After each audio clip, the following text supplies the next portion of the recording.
Sir आपकी किताब की तरफ चलते हैं। आप उस किताब का पहला ही चैप्टर है the night of the ambush. 3 जुलाई 2020। कानपुर की ही घटना थी, बिकरू कांड जिसको बोला जाता है, जिसमें गैंगस्टर विकास दुबे को पकड़ने गई पुलिस के कई जवान मारे गए, वहाँ पर गोलीबारी हुई। वो पूरे कांड में क्या क्या हुआ था आपकी नज़र से हम लोग को जानना चाहते हैं कि किस तरीके की बाद में कार्रवाइयाँ हुई। ये तो बहुत बड़ी घटना थी जिसमें पुलिस के हमारे 8 लोग शहीद हुए थे, जिसमें एक डिप्टी एसपी रैंक के भी अधिकारी थे और उसके खिलाफ गिरफ्तारी का वारंट था और काफ़ी वो ड्रेडेड क्रिमिनल भी था, माफिया भी था और उसका काफ़ी लंबा इतिहास भी था। और उस दौरान ना केवल हत्या हुई पुलिस वालों की, उनके वेपन भी स्नैच कर दिए गए। बहुत ग्रुसम तरीके से उनका मर्डर किया गया। तो उसके बाद ये एक बहुत बड़ी घटना थी, एक बहुत बड़ा सेटबैक था विभाग के लिए भी। तो फिर इस पे कार्रवाइयाँ की गई और हम लोगों ने उसमें अपने वेपन भी बरामद किए। कुछ बदमाश जो मेन एक्यूज थे मारे भी गए और फिर पूरे उस गैंग का और विकास दुबे के पूरे गुर्गों के खिलाफ कार्रवाई हुई और जो विभाग के लोग इन्वॉल्व थे उनकी भी गिरफ्तारी हुई। ये बात पता चली कि लोगों ने कुछ मुखबिरी पहले कर दी थी, जिसके कारण इतनी ज़्यादा कैजुअलिटी हम लोगों को भी झेलनी पड़ी। और आपको पता ही होगा कि विकास दुबे ने 2001 में एक दर्जा प्राप्त मंत्री की हत्या एक थाने के अंदर कर दी थी। क्या नाम था सर? कोई शुक्ला थे। अच्छा। हाँ ठीक सर। हाँ। और उसके बाद से उसमें बच भी गया था, लोग हॉस्टाइल हो गए थे। जो मैं कन्विक्शन की बात पहले कह रहा था, तो जो व्यक्ति जिसको कोई कानून का डर नहीं, ऐसे माफिया भी सिस्टम में सरवाइव कर रहे थे।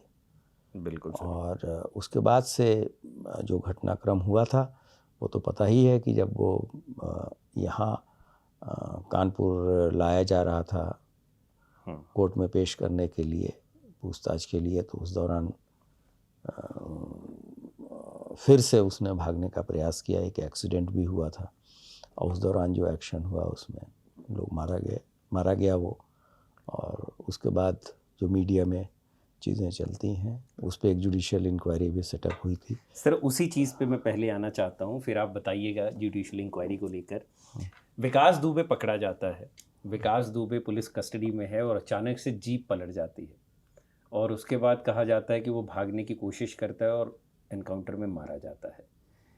इस चीज़ पे मीडिया की बात करें या खबरों रिपोर्ट्स की बात करें तो ज़्यादातर लोग यकीन नहीं करते। उनको लगता है कि ये एक थ्योरी गढ़ी गई पुलिस के द्वारा कि विकास दुबे का इनकाउंटर करना था तो जीप पलट गई और उसका इनकाउंटर कर दिया गया। मैं इन चीज़ों को नहीं मानता और वो तो हमेशा other side of the story कुछ ना कुछ लोग बना के कहते हैं।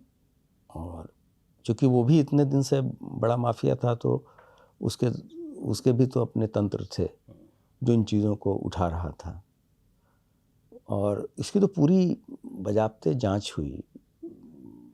सुप्रीम कोर्ट के रिटायर्ड जज ने, और जिसमें 5 लोग अन्य थे, उस बड़ी कमेटी ने जांच की। उन लोगों ने बहुत लंबी रिपोर्ट भी दी जिसमें कुछ long term measure, short term measures लेने की भी बात है। उसमें काफ़ी कार्रवाई चल भी रही है कि कैसे एक व्यक्ति इतना बड़ा माफिया तंत्र बना लिया, उसके ऊपर लाइसेंस ले लिया और कैसे उसका इन्फ्लुएंस इतना बड़ा, सिस्टम में क्या लूप होल्स हैं।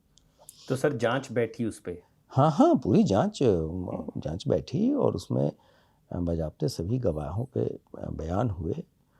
मैंने जैसे कहा कि अगर कोई भी कार्रवाई होती है तो उसका एक प्रोटोकॉल बना हुआ है। ऐसा नहीं है कि आप कार्रवाई नहीं करेंगे।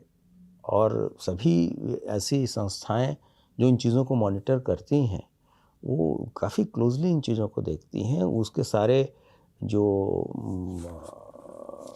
समयबद्ध तरीके से रिपोर्ट्स भी भेजनी पड़ती हैं। तो मुझे लगता है कि कोई ऐसी चीज़ें जांच में एडवर्स पुलिस के तो नहीं आई। अब कहने के लिए तो, और ऐसा भी नहीं कि उसके बाद से रोज़ गाड़ी पलट रही है। गाड़ी तो नहीं पलट रही है, हाँ, लेकिन फिर उसके बाद एनकाउंटर्स से की दूसरा खबरें। माफिया लाया जा रहा था, कहा साहब इसकी गाड़ी भी पलटा देंगे। हम्म। तो ऐसा होता नहीं है। मीम्स बहुत बने उसे। हाँ, उस वो पे। अब ऐसा है कि एक डेमोक्रेटिक सेटअप है और व्यवस्था में अगर हर एक व्यक्ति को अपने बात कहने का हक भी है, तो एक अच्छे हेल्दी डेमोक्रेसी में जहाँ विभिन्न इंस्टीट्यूशंस काम करते हैं, एक दूसरे पे चेक एंड बैलेंस रहता है, तो मीडिया का भी अच्छा रहता है प्रेशर, जिससे कि कोई भी व्यक्ति निरंकुश नहीं हो पाता, चाहे वो प्रजातंत्र का कोई भी स्तंभ हो। सब पे चेक एंड बैलेंस रहना चाहिए एक हेल्दी डेमोक्रेसी के लिए, मैं तो यही कहूँगा।